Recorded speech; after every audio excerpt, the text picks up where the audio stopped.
All right, good evening. We are doing a live stream here at 5 o'clock. It is Reality Bites. Time for Reality Bites. And we've upgraded all of our systems. Yes, you can see I was in the hair chair today. Yeah, me too. Yeah.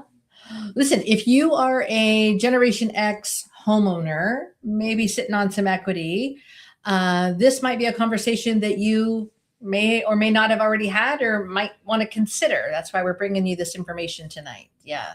Yep. Because I'll tell you something, folks, Gen Xers, we're the equity generation. It's a new term. We just came up with it. And we're the adult kids generation. So we're still helping them out. Yeah. But we're not helicoptering them. No, we gave them so much great stuff to grow up on that we want to hang around with them because they're a lot like us. Yes. Our kids have great musical taste based on what we brought to the house. Yeah. Anyway, this week we read an article that we think is going to help bring some of these things into, like we said, into the conversation, or just give it some clarity. So I'm going to pull that up, and Dan's going to give you some intel. And I don't know how you wouldn't know this by now, but we are Dan and Angel, the GenX Realtors in Charleston. And if you have questions tonight on the live stream, that would be awesome. Or on the replay. Yeah. You can type in XXX, and it's not what you think, you sickos out there. And then put in your question. Any other things you want to know about? Well, and then if you, like we said, we are realtors. So if you have any kind of a real estate win, whether it's you got under contract, you're thinking about reloading here, we'd love to help you. Or, you've got something real estatey that you want us to help you with. Or you've done something with equity and you're like, yeah, I can't wait to brag on myself. Yeah. So this article came from a real estate website. It's called Keeping Current Matters. And it said how your equity could help younger generations buy a home. Now, we're not going to read the entire article to you slide by slide, but the premise is essentially that, like, could we, Gen Xers, the most creative generation, because we were allowed to be bored, thank you very much, do we get to be creative in helping our kids step out of the renting matrix and buy a home? And if we are going to get creative, do we need to factor the equity conversation into that creativity? Right. Yeah. So, go ahead. And when renters were asked, if we look at, are we on slide 2? No, I'll pull it up. When renters were asked what was holding them back, the number one answer wasn't mortgage rates, because everybody's like, what's the mortgage rates? Are they going to go down? When should I buy? That's gambling anyway. It was the down payment. Because I'll tell you what, kids starting out, it's harder to save money and have like a big lump sum to put towards a home. Yeah. And then down payment is the biggest one, because you've got the mortgage, potentially PMI, property taxes, insurance. Yeah. And then you want them to save up, a percentage or a large, 10, 20, 65,000 for, it takes time. And then as the time goes, the longer it takes. Right. And the houses aren't going to get cheaper the longer you wait. No, they are not. Yeah. So that's where we get to step in, right? As the parents, and start to kind of tweet. Who's beeping? Is that me beeping? No, you're fine. It could be the dog. We have our lovely assistant under the desk. Yeah. And, so anytime we're working, he's like, I'm there. I got this. Yeah. So anyway, the gift from a family member is pretty significant in the conversation, like we've been saying. So using your equity from your home that you have presumably been in for maybe a couple of decades, maybe you bought it, before COVID, and you got all those nice COVID proceeds that helped you get close to, if not paying off, your house. So now you, the mothership, are potentially in a spot where you can help the kids. Yeah. I mean, your house has gone up in value. You've paid it down or maybe paid it off, and you're just sitting on a lot of potential. To be honest with you, this situation is becoming more and more common where parents are looking to help. Yeah. Let me get to my, so the question then becomes like, okay, we're your realtors, we're not lenders, right? But then how does this play into the conversation? And so, like we said, maybe you've owned your home for a while and you've kind of gotten to the point where you're like, okay, do I have one kid? Do I have two kids that I'm looking to help? So let me pull up which one? This one? Is this one you're telling me about? No, this one. I was saying, one thing we didn't talk about is, what are parents doing to help their kids? Some kids are getting inheritance because unfortunately the parents have passed. And then some are getting structured loans. So it's, like we said, it's becoming more common. So, what people are trying to find out is like, where is the money going to come from? And there are multiple ways to do this.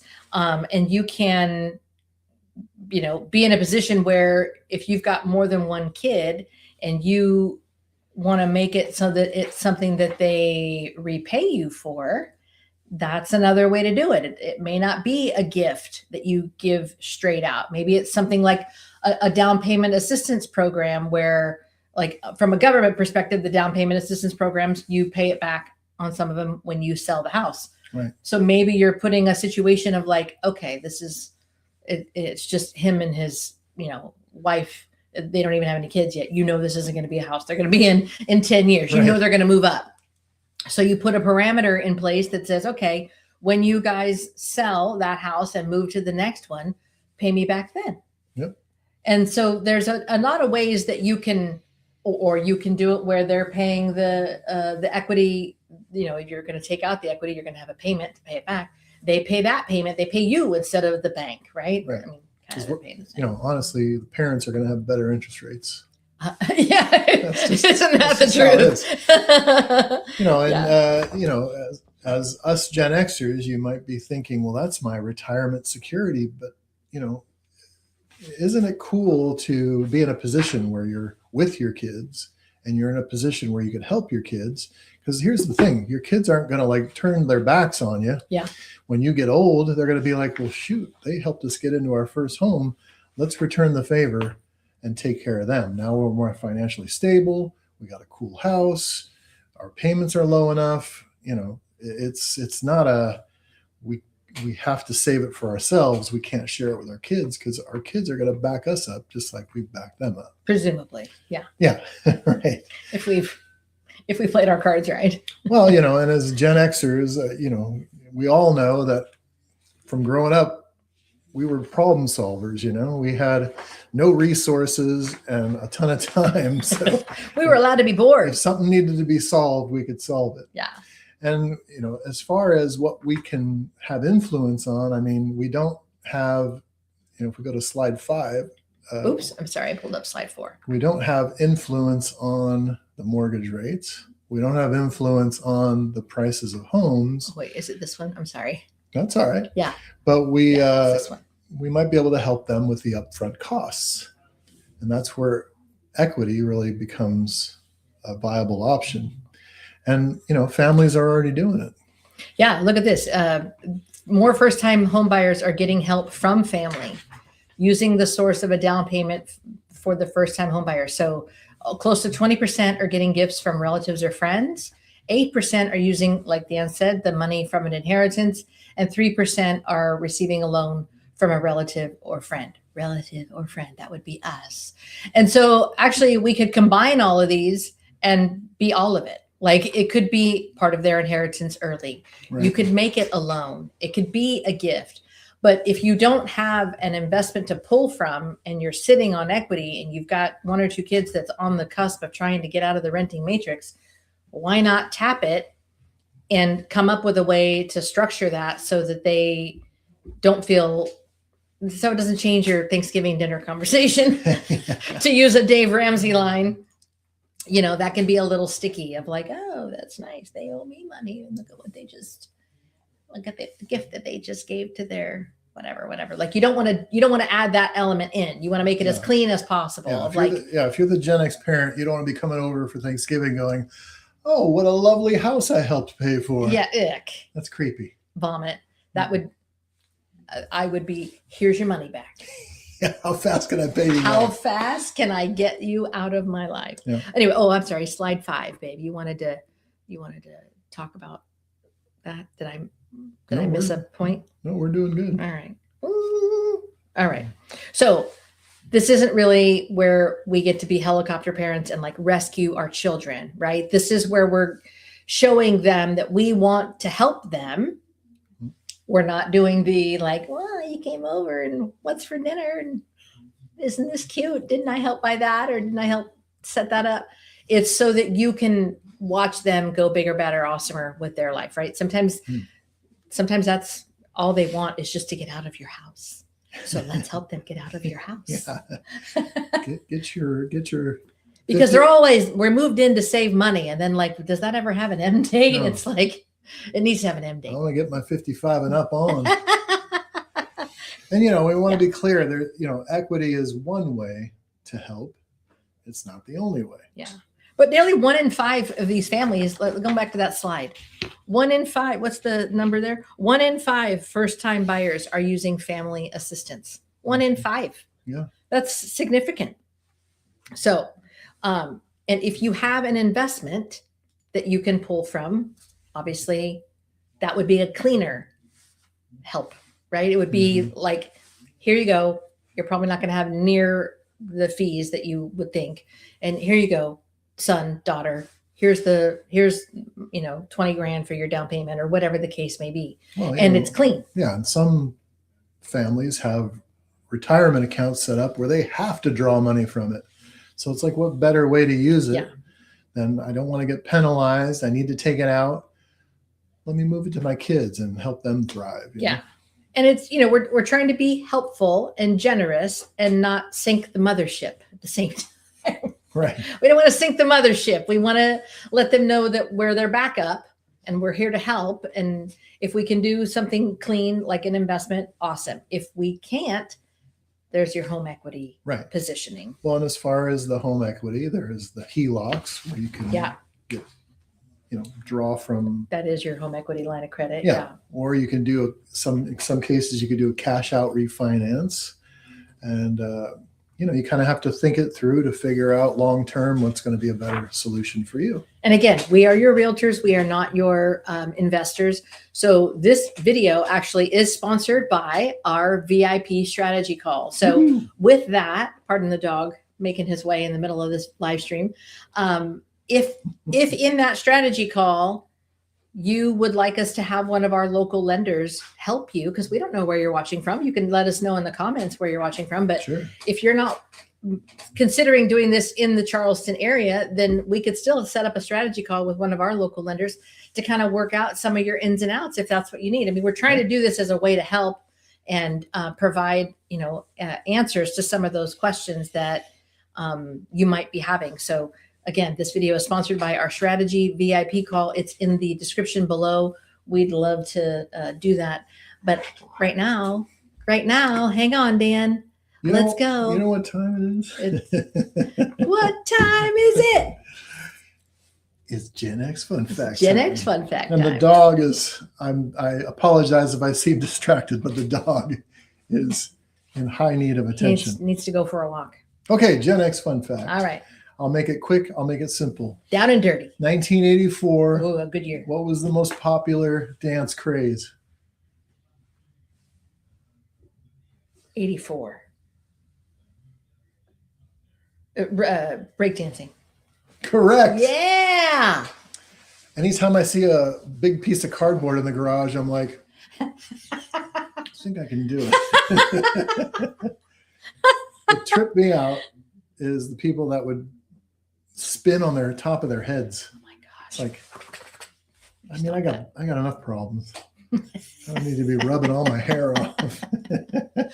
All right. But that was the quickest GenX Fun Fact. That was, yeah. Ever. I almost pulled out Macarena, but I was like, no, not in 84. We were doing the Macarena. Well, and in 84 is when the movie Breakin' came out. So. And then there was Breakin' 2, Electric Boogaloo. We're still broken. All right, let's check our comments, see if we have any. If you are watching if you're watching us live, put XXX, like Dan said in the comments. If you're watching us on replay and you have a question, feel free to drop that in and we will circle back and get a hold of that. And by the way, we love you being here. Don't forget to like and subscribe too. This is YouTube after all. Yeah. So we are here every Tuesday, except for next Tuesday. We have an announcement about that coming up. Ooh. But we are here every Tuesday, live at 5 for the Reality Bites. We're talking about probate. We're talking about relocating. We're talking about South Carolina real estate market, Charleston more specifically. We're talking about VA. And we're talking about helping and multi-generational homes, helping the next generation. Yeah. So everything our generation seems to be walking through and living right now, whether we're talking to friends or family, kind of is the same handful of conversations. Yeah. Like it doesn't matter who we're talking to. So hopefully when you're watching, you're like, yes, that's exactly what I'm dealing with right now. Yeah. So let me get to my final bit. I lost my notes. All right. Hang on. Page 9. Technical difficulties. Page 9. Yeah. Okay. Oh, final slide. Here we go. So the bottom line of this video and the article is going to be you have more room to help than you think right here. Mm-hmm. You've built up a lot of equity. You may have more room to help than you think. Help, not rescue. Help, not helicopter. Yep. Help, not walk in and say, this is a pretty nice house I helped you buy. Yeah. Because, your equity is a tool. Lame. And it's not the tool that, that if you walked in and said that, this is a pretty nice house I helped you buy. Oh, gosh. No.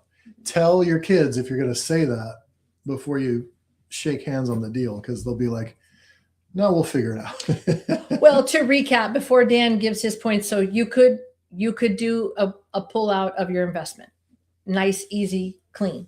Yep. You can do home equity. If you've got 8 kids, you're going to have to get creative with how that's paid back. Yeah. Which we have more than one set of friends that has 8 kids.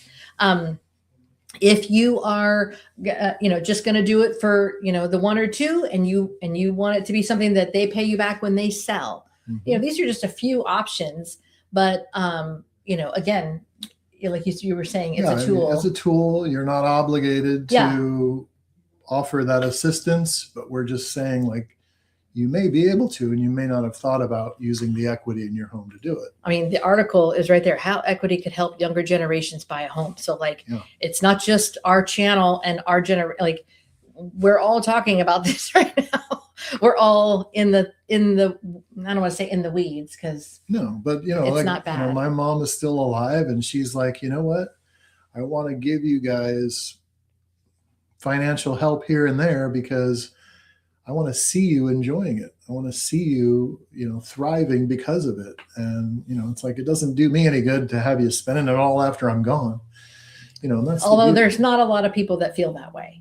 I have a great mom in love, first of all. Second of all, there are a lot of people that dangle that carrot and say, like, well, you won't know until I'm gone. How many do we know like that? But or they just like, no, they'll spend it all, and I don't want to watch them. I don't want to watch my money. Okay, so you can watch it or know it's going to happen. Why not participate in it and make sure it doesn't happen? Like, that just seems like not rocket science to me. But I don't know. Anyway. You were saying, Dan, I cut you off. No, I'm just saying, like, hopefully you like your kids and you trust them. And, this is why we're having this conversation. If you don't like them and they're jerks, then skip the whole thing and just, tell them I watched the video on equity and I don't think it's going to work.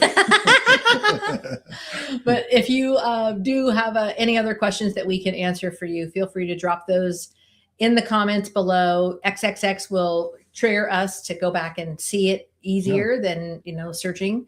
Or if you type the word win and tell us a way that you've helped your kids, maybe you already have done this and went, we could have made that video anyway. We would love to celebrate your success. And if you are going to try and watch our video next Tuesday, you will not find us here.